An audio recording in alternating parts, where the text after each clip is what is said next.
Kikou mes loulous, petit aparté avant la vidéo qui était tournée en avance. Voilà, j'ai appris une très mauvaise nouvelle aujourd'hui. Ce n'est pas famille, ce n'est pas un décès, c'est professionnel. Voilà, j'ai plus d'emploi grosso modo. Je suis pas viré, mais on me fait comprendre que je suis plus le bienvenu. J'ai fait des démarches à côté. J'ai fait un CV. Il va falloir que je l'imprime. J'ai fait un dossier, un MDPH. J'ai terminé de le remplir. J'avais rendez-vous que le 14. Maintenant, il faut que j'appelle à 14 h qui va m'aider. Je ne sais pas quoi dire. Voilà, je m'étais préparé à travailler. J'étais bien dans mon travail. Malheureusement, la direction plus a fait que ce n'est pas possible. Je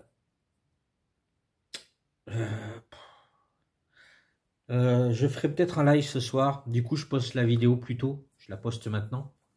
Donc là, il est 11h20, le temps qu'elle se charge. Et voilà. Allez, je vous souhaite un bon visionnage. Et c'est peut-être une des vidéos avant que je me retrouve personnellement. Je ne coupe pas la chaîne, je n'arrête pas la chaîne. Je fais juste une pause. Ça peut durer très peu, comme ça peut durer plus longtemps. Voilà, sur ce, je vous dis bisous, Kenavo, et prenez soin de vous, et bon visionnage. Bonjour à tous, bienvenue sur la chaîne du sanglier brestois. Aujourd'hui, une petite vidéo sur deux couteaux.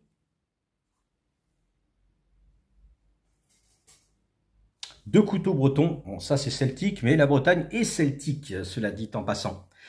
Sur deux couteaux bretons, deux parmi tant d'autres, parce qu'il y a beaucoup de couteaux bretons, vu le nombre de départements et on va dire même dans le pays breton, hein, tout simplement. Moi je suis dans le pays du Léon par exemple. Et voilà, donc en Bretagne il y a plusieurs couteaux régionaux. Je vais vous parler du Pradel, le sabot. Max, ne grince pas trop des dents. Ce couteau de poche Pradel est un célèbre couteau de l'histoire de la coutellerie française. Sa fabrication voit le jour à la fin du 19e siècle. Son créateur Étienne Pradel le présenta à l'exposition universelle de 1867 à Paris. Alors, c'est un couteau de poche au manche droit et pratique et la lame centrée qui permet aussi bien une utilisation en couteau de poing qu'en couteau de table. C'est un couteau qui s'est beaucoup vendu sur le littoral ouest, en France, Bretagne en l'occurrence, Normandie aussi. Le couteau Pradel est un couteau fermant très apprécié des paysans et des marins. Voilà, pour l'info, je donnerai les poids de taille après. Je fais une petite pause pour me mettre sur le deuxième. Voilà, j'ai trouvé la page. Donc, je vais vous parler également du couteau Armor, toujours de la coutellerie. Le sabot, un cadeau de mon ami des lames dans l'âme. L'Armor fut utilisé par les matelots bretons au 19e siècle et au 20e siècle. Ce couteau de marin est inspiré des couteaux anglais, les Sailors Rope Knife et le Swaveback Jack. Appelé aussi London, il est fabriqué à Thiers depuis 1850. Sa lame est arrondie pour éviter les blessures et gros dégâts et en cas de gros temps, pardon. Voilà. Donc ça, c'était pour essayer de vous mettre une histoire, comme quoi je recherche un petit chouille. Voilà, puis j'avais envie de parler du couteau Armor, et je me suis dit, pourquoi pas parler de son cousin, le Pradel. Alors, pour info, le Pradel, on le trouve autour des 79 € chez la coutellerie Le Sabot, en corne. Max, ne fait pas d'infarctus. Et le Armor, on le trouve autour des 43-50 €. Voilà. Allez, on va faire la vidéo de suite.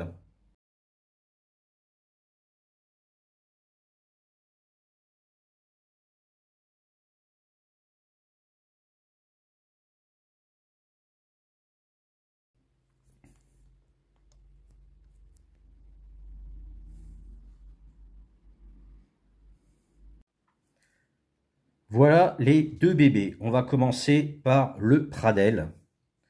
Alors le Pradel, c'est un couteau à lame drop point, me semble-t-il, avec un système de ressort à cran plat, avec un arrêt à 90. Voilà, au niveau de la lame, il n'y a pas de jeu. On a des mitres en inox, avec le ressort qui est en inox également. Et on peut voir que les mitres continuent avec les plaquettes autour du ressort. On a du bois, de la corne brune. Avec, moi j'avais pris le modèle avec le tire-bouchon à l'époque. D'ailleurs, mon ami Léo Green Speeder, quand il était venu me voir en Bretagne, avait acheté le même. C'est un couteau de campagne, même pour la pêche. En tout cas, c'est ce qui est marqué. Made in France. Et on est sur du XC75. On a vraiment un beau couteau. En comparatif, mais encore une fois, c'est toujours les mêmes, mais c'est parce que c'est ceux que j'utilise en permanence. Voilà, donc c'est un couteau de table au niveau de la taille, vraiment nickel, comme vous pouvez voir. Voilà, là, on a un couteau de table. Et voilà, dans nos campagnes, c'était un couteau qui servait donc autant pour le travail que pour la table. On a un couteau qui fait... Hop là, qui fait 19,5 cm, un manche de 10,2, une lame de 9 cm et pour un tranchant de 8,4. C'est un couteau léger, très agréable en main. Moi, j'aime beaucoup. C'est un couteau, c'est comme ça que j'imagine un couteau canif ou comment vous l'appelez comme vous voulez. De nos campagnes, voilà, la forme de la lame, le manche. Dans la dernière vidéo, l'avant-dernière vidéo que j'ai faite, je vous ai présenté le Neutron, le petit modèle, je l'ai en grand aussi. C'est vraiment ce que j'appelle un canif, la forme de la lame, le manche. On a un beau couteau avec une histoire, mine de rien, voilà, fabriqué par le Sabot, le fameux Pradel, qui est un couteau breton et normand. Voilà, j'aime beaucoup ce couteau. Je le trouve vraiment très agréable. Et je pensais qu'il il a un poil de jeu, mais vraiment très léger. Et voilà, petit couteau Pradel que j'aime beaucoup. Je trouve la corne magnifique. Et pourtant, c'est tout simple. On a une corne brune avec 1, 2, 3 rivets plus le rivet pour le tire-bouchon. On a un tire-bouchon, 1, 2, 3, 4 stries, 5 stries, voilà, tout simplement. Je vais vous montrer la différence avec mon Sportman qui a un tire-bouchon qui est sur tous les mêmes couteaux. Voilà, c'est exactement le même tire-bouchon, mais comme je vous dis exactement, c'est le même. Pourquoi c'est le même? Parce que Victorinox se fournit au niveau des tire-bouchons en France, en l'occurrence à Thiers. Voilà, bon, je pense que beaucoup de gens le savaient déjà. C'est une des pièces françaises sur les couteaux Victorinox, et je pense même les Wenger à l'époque. Donc voilà, ce petit couteau, avec un bon claquage. On a un cran relativement correct, et surtout un arrêt, comme je vous ai dit, à 90.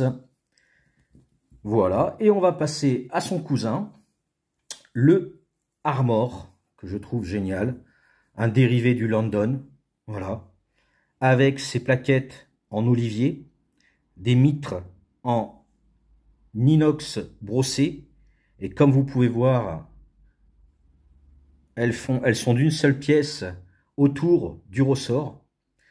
On a le petit triskel incrusté, magnifique, l'Armor toujours par le sabot. On a un arrêt à 90, la lame française, et 12C27, sûrement Sangsvik. Voilà. Et donc la lame pied de mouton qui permettait sur les bateaux, comme il disait, comme je vous ai lu tout à l'heure, en cas de gros temps, d'éviter de se le planter dessus. On a vraiment une très belle lame. On pourrait même s'en servir comme couteau d'électricien. à une époque où il n'y avait pas tous ces outils qui ne coupent rien. On avait des couteaux d'électricien qui avaient une lame à peu près similaire, je pense pour les mêmes raisons, éviter de se le planter pendant qu'on dégaine ou pendant qu'on coupe, et d'ailleurs plus facile pour fendre le câble en deux. Donc je pense que dans les campagnes, pour ceux qui avaient un armor, avec un élevage d'animaux style mouton, brebis, on pouvait retailler les sabots, enfin en tout cas les nettoyer quand on était dans les pâturages. Ça permettait de nettoyer les sabots, je pense, de bien les racler. On a une lame vraiment d'une épaisseur plus que correcte.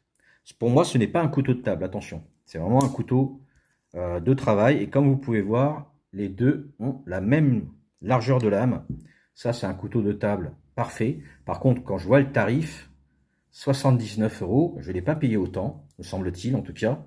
Je l'ai acheté en 2021, me semble-t-il. Et donc, le Armor, vendu avec son petit lien en cuir, on le trouve aux alentours de 43 €, me semble-t-il, sous la coutellerie Le Sabot.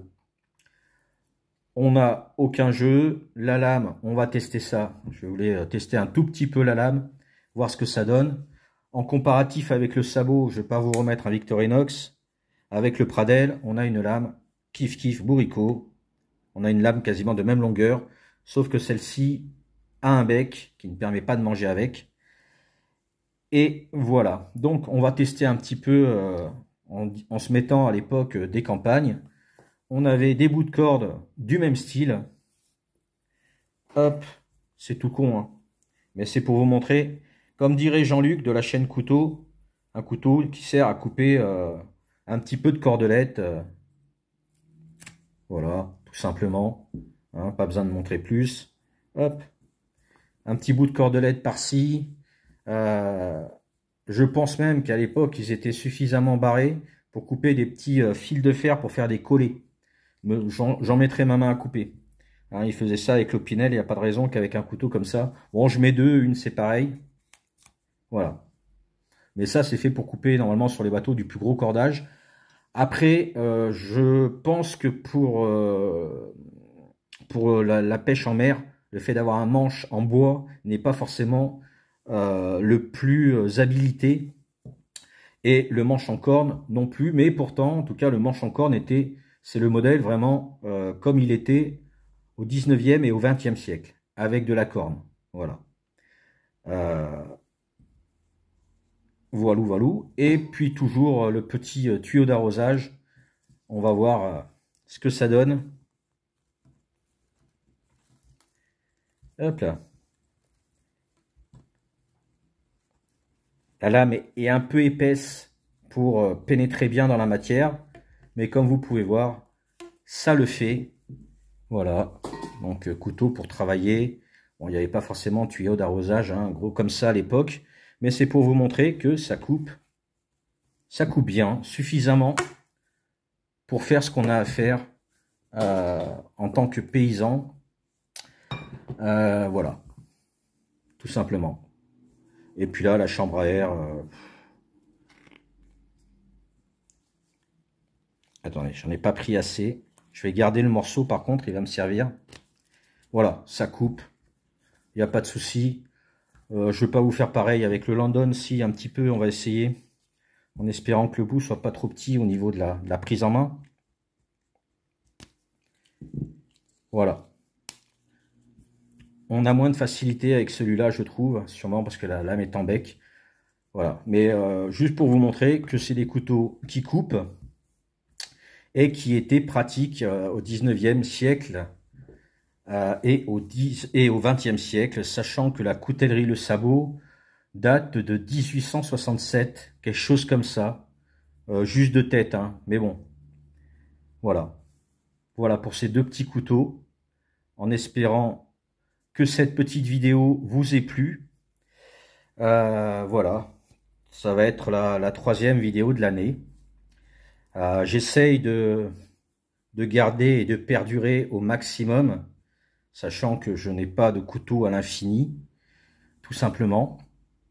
Et voilà quoi, je suis en train de prendre les photos en même temps que je papote avec vous. Voilà, voilà, c'est deux couteaux pour moi de campagne, et le Pradel, je l'ai toujours adoré. Alors la marque Sabot ou une autre, Sabot est peut-être pas la meilleure coutellerie de tiers, mais en tout cas le couteau tient la route, tout simplement. Et je l'ai pris avec le tire-bouchon parce que je l'avais eu en main sans le tire-bouchon et on n'a pas la même sensation, bizarrement. Je pense qu'on n'a pas ce petit rivet en laiton ici. Et je le trouvais... je ne sais pas comment vous expliquer. J'ai essayé, hein, je me suis dit, tiens, pourquoi pas m'en reprendre un avec une seule pièce. Mais non, ça fait un bon petit couteau de campagne. Ouvrir la petite bouteille de rouge tranquillement, entre potes, couper le saucisson, le pâté et toute autre petite lichouserie bretonne. Voilà, sur ce, je vous dis bisous, kenavo, et n'oubliez pas, je vous aime, putain.